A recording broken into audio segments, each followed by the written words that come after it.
Hello everyone! Ace Property is not showing you any houses today. In fact, in this series of How to Ace in Real Estate videos, we will be discussing hot real estate topics that everyone is concerned about, and also, we would like to use this platform to answer some of the more commonly asked questions that our friends and clients have posed.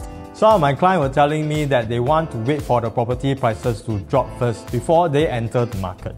With all the uncertainty that is happening in the market right now, example, the series of cooling measures that the government have rolled out, the war happening over at the other side of the globe, as well as the impending recession that people have been talking for a long time, the high interest rate, it seems like it is the perfect recipe for the property prices to drop. Yes, indeed.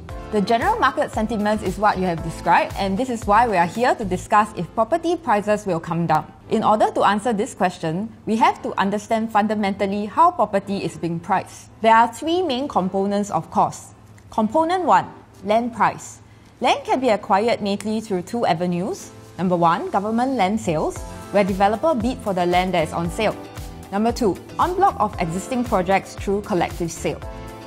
The second cost component is construction costs, which is made up of manpower and material costs. First two components will add up together to give you what is known as break-even cost. Finally, component 3, developer's profit margin. In Singapore, land is very scarce. We have witnessed the increase of land prices over the years. Inflation caused the prices of our everyday item to increase over the years, and this is much more evident in the past 2 years. Similarly, construction cost is also not spared.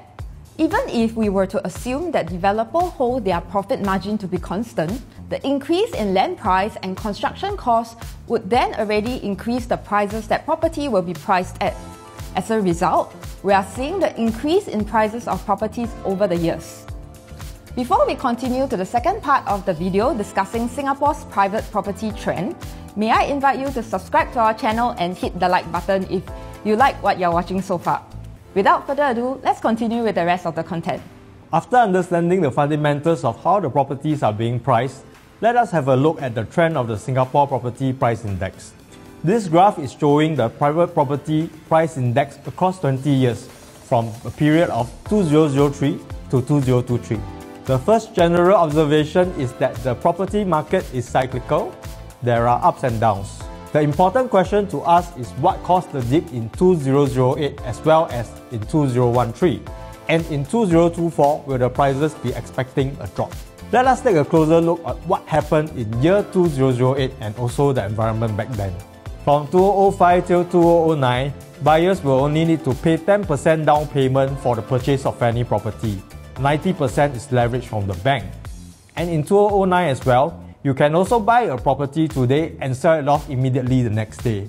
Also, there was no ABSD, so one can buy as many residential properties as possible without incurring any additional tax. All this above made the real estate a highly speculative market back then. People over-leverage, and when there is a financial crisis and they do not have the holding power to hold on to their property, that is when they need to force sell, and resulted in what happened in 2008. After this episode, the government has decided to intervene and have over the years implemented numerous cooling measures from year 2010 and made adjustments in order to ensure that the property market growth is sustainable.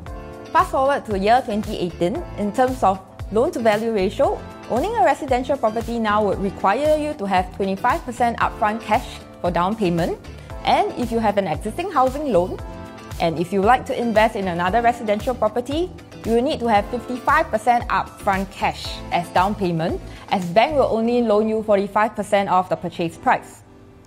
Seller stamp duty is also in place to ensure that buyers who enter the market are really looking at long to mid-term investment. Additional buyer stamp duty has also increased to 20% for Singaporeans on their second residential property. All these measures that government has put in has eliminated the speculative nature of real estate market, and buyers who actually enter now in the market have real holding power. Ultimately, property prices is determined by demand and supply. Hence, it's important for us to understand what are the factors affecting the demand and supply. On the demand side, we have the demand from population growth. Singapore, being a small island, does not have its own natural resources. And the only form of natural resources we can get to power our economy is actually human resource. Hence, our government aimed to grow our population to between 6.5 to 6.9 mil by 2030. The current population is already at 5.9, and more population means more demand for housing. Secondly, it is the demand from foreign investment. As Singapore is known for a safe haven with political stability as well as low interest rate in Asia, it is the top spot that investor opts for property investment. Over at the supply side, back in 2019, actually the new launch supply was at 39,000. Throughout the last 3 years, this supply has been absorbed by the market and it has dropped till about 15,000. So to put it into perspective, each year, new launch take-up rate is about 12,000.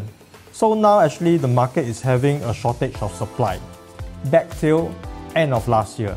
In 2023, there was actually a generous injection of supply of about 7,600 units in all for all the new launch projects. And in 2024, there will be another 8,800 units in all that will be released into the market. Moreover, there is also a record number of projects that TOP in 2023, injecting more supply into the current market. As a result, the housing supply is now catching up with the demand, propelling the private residential property market into a phase of stagnation. In addition, coupled with the heightened interest rate, buyers and investors are actually now sitting at the sideline, adopting a wait-and-see approach. Thus, the private residential property market is expected to experience a modest price growth in 2024. In December 2023, the US Fed have actually announced that they will be cutting the interest rate 6 times in 2024. Singapore banks actually benchmark against the US side and is likely to follow suit as well. On that note, we have an interesting graph that we would like to share with you. This graph illustrates the correlation of interest rates versus average private non-landed selling price. The yellow and blue line actually outlines interest rates, and the grey line that you see shows the average private non-landed selling price. There is an inverse correlation between interest rates and property selling prices. You can see that in periods where interest rates is high, most buyers will hold back on their purchase, like what is currently happening in the market right now. Buyers tend to adopt a wait-and-see approach. Thus, demand is not as high, causing average selling prices to come down. As interest rate tapers off, we could see a rapid rise in average selling price as buyers enter the market by taking advantage of lower borrowing costs. Looking at today's market, where the interest rates is elevated and that we're expecting it to taper off in the upcoming year, where do you think the average selling prices will go? With this, do you think it is a good time to enter the market right now? Knowing when to enter the market is important.